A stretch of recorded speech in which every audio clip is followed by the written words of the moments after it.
Halo, selamat jumpa lagi dengan saya di sini. Kali ini topik pembicaraan kita adalah tentang Nabi Muhammad. Jika umat Islam menerima Yesus sebagai nabi, justru sikap sebaliknya terjadi pada umat Kristiani. Entah itu orang Katolik, Ortodoks, Anglikan maupun Protestan. Dapat dipastikan bahwa umat Kristen itu menolak kenabian Muhammad. Sehingga pertanyaannya, mengapa?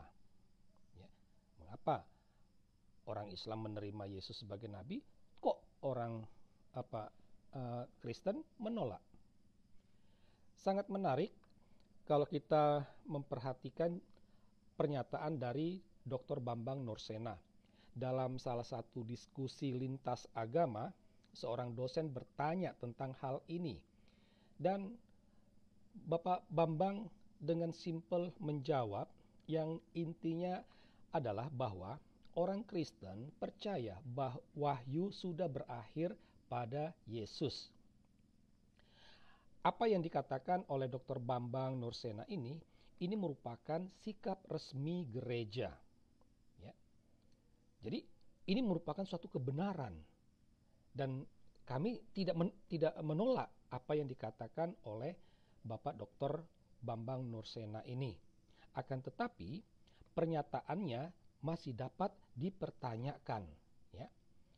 Misalnya, apakah sikap tersebut ada pada orang Kristen yang hidup di Mekah dan Madinah pada abad ke-6 dan abad ke-7? Ya.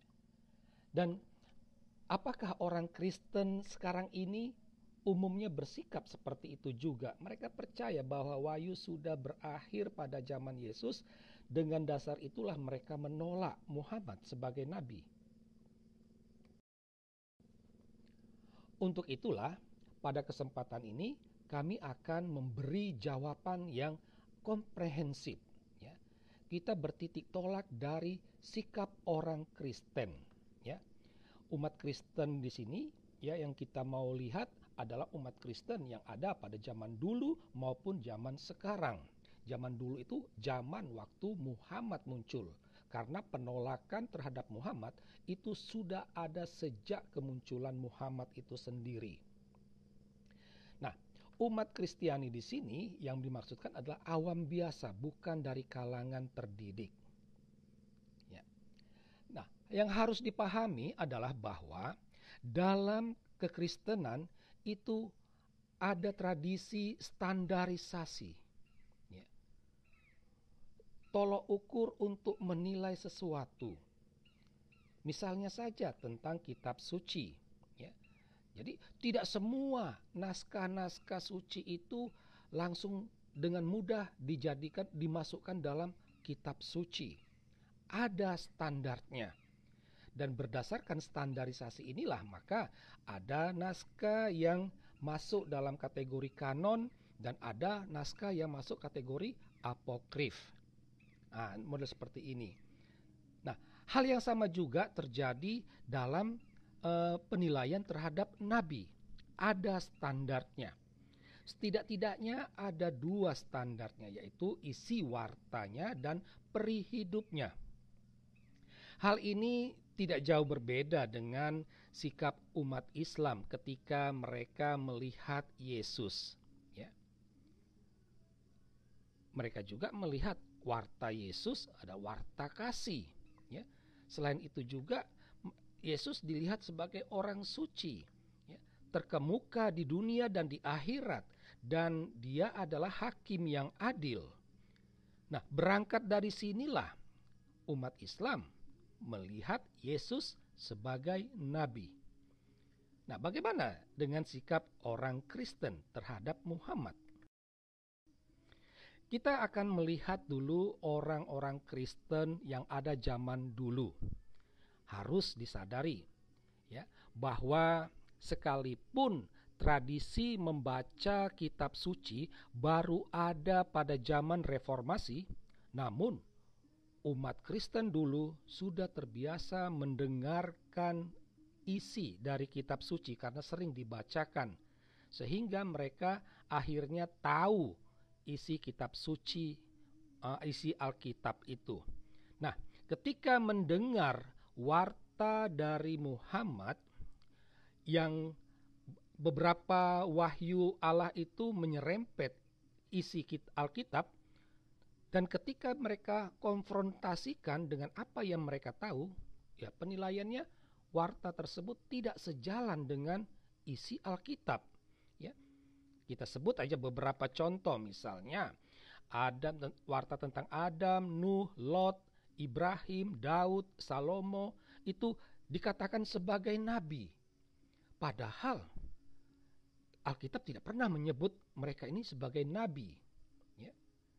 Atau Musa, Yunus, dan lain-lain disebut sebagai rasul. Orang Kristen dulu nggak pernah mengatakan Musa, Yunus itu sebagai rasul, ya. Karena istilah rasul baru muncul pada zaman Perjanjian Baru, ya. Nah, belum lagi warta kisah-kisah tentang Adam dan Hawa, ya. Ada beberapa surah yang menampilkan kisah Adam dan Hawa yang jelas bertentangan, tidak sejalan dengan isi Alkitab. Ada warta yang mengatakan Maria putri Imran. Wah, jelas ini bagi orang Kristen dulu tidak masuk akal. Selain tidak sejalan dengan isi Alkitab, ada juga warta Muhammad itu bertentangan dengan fakta sejarah. Salah satunya saja kita sebut penyaliban Yesus. Ya.